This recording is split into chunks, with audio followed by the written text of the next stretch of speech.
آج جو عالمی حالات چل رہے ہیں اور سبھی اس کو جانتے ہیں، پوری دنیا میں ایک بے چینی ہے، خاص طور سے فلسطین کے معاملے میں۔ یہود کی طرف سے فلسطین پر جو غاصبانہ معاملہ ہوا ہے، سالوں سال سے وہ چل رہا ہے، اور مسلمان فلسطین کے پریشان ہیں، اور جو جنگی حالات آج نہیں پہلے سے چلے آ رہے ہیں اور آج خاص کر کے بہت بگڑ گئے ہیں، ایک بے چینی پوری دنیا میں اور خاص کر کے عالم اسلام میں ہے۔ اس میں میڈیا بھی اپنے طور پر رول ادا کرتی ہے، طاقتور میڈیا ملکوں کی جو ہے وہ اپنے اپنے طور پر خبروں کو پیش کرتی ہے، اور جس کے پاس طاقت ہے، جس کے پاس ٹیکنالوجی ہے، وہ نہ صرف حکومتی سطح پر فوجوں بلکہ عوام کے لیے بھی، سیولینز کے لیے بھی اپنی طاقت استعمال کرتی ہے۔ اسلام اس کی اجازت نہیں دیتا ہے، اسلام اس کی اجازت نہیں دیتا ہے۔ لیکن آج فلسطین کے عوام کا بھی حال آپ دیکھیں کہ آج سیولینز کے ساتھ میں بھی بربریت کا معاملہ ہو رہا ہے۔ ہم اللہ سے دعا کر سکتے ہیں، ان کے لیے ہم اللہ سے دعا کر سکتے ہیں، اور ہم اللہ سے دعا کرتے ہیں کہ اللہ رب العالمین ان کے حالات کو درست فرمائیں۔ جتنے مسلمان فلسطین میں ہیں یا پوری دنیا میں ہیں، اللہ رب العالمین سب کی جان و مال کی، ان کی عزتوں کی حفاظت فرمائے، اور اللہ تعالیٰ ظالم کو ہدایت دے، اور اگر ہدایت کے لائق نہ ہو تو اللہ تعالیٰ اس سے انتقام لے۔ ہاں، لیکن اس چیز کو بنیاد بنا کر دنیا بھر کے جو مسلمان ہیں ان کو ایسا کوئی کام نہیں کرنا چاہیے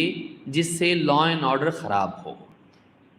ایسا کوئی کام نہیں کرنا چاہیے کہ جس کی وجہ سے ان کا تو کوئی فائدہ نہ ہو لیکن ہمارے لیے مسائل کھڑے ہوں۔ بعض اوقات مسلمان جذبات میں آ کے ایسا کام کرتے ہیں جس سے ان کا تو مسئلہ حل نہیں ہوتا ہے، لیکن خود ہمارے لیے، مسلمانوں کے لیے، ہمارے ملک میں یا کسی بھی ملک میں مسائل کھڑے ہو جاتے ہیں۔ جذباتی نہیں بننا چاہیے، جذباتی نہیں بننا چاہیے کہ ہم لوگ ایسی حرکتیں کریں جس سے نقصان ہو۔ تو ان کے لیے کیا کر سکتے ہیں؟ ان کے لیے اللہ سے دعا کر سکتے ہیں۔ مسلمان کو اپنی تنہائی میں یا جہاں بھی موقع ملے اللہ تعالیٰ سے اپنے لیے، ان کے لیے، سارے لوگوں کے لیے، بلکہ پوری دنیا کے والوں کے لیے ہم کو دعا کرنا چاہیے کہ اللہ تعالیٰ ہمارے ملک میں اور سارے ملکوں میں امن و امان قائم کرے۔ اللہ رب العالمین جتنے بھی دنیا کے ملک ہیں، چاہے وہ مسلم ملک ہو یا کوئی بھی ملک ہو، جہاں کہیں لوگ بستے ہیں، اللہ تعالیٰ وہاں پر امن و امان کے حالات پیدا کرے، اس لیے کہ امن سماج کی فلاح کے لیے بہت ضروری ہے۔ جنگی حالات اس سے نقصان ہوتا ہے،